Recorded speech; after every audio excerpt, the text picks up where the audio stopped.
How to mark as pending on Facebook Marketplace. Hello everyone, this is Lisa from Create, Login and Delete. Now let's get started. Launch your Facebook app. Make sure you have already logged into your account. You will land to the home page. Now head towards the menu page. Once you land to the menu page, over here you're gonna find different sections. Now head towards the section of Marketplace.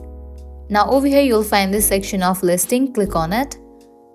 Facebook Marketplace is a place to discover and purchase items, but listing an item for sale isn't the same as creating a paid ad to appear when people shop on Marketplace.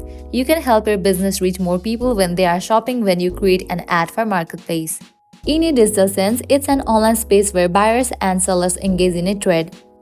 After you land to this page, over here you'll find all of your listing. Now head towards the product that you want to mark as a pending. At the right corner of the product, you will find 3 dots. Click on it. With that, different options will appear. You'll see the option of mark as pending. Click on it. With that, you have just marked this item as a pending. So this is how you can easily mark as pending on Facebook Marketplace.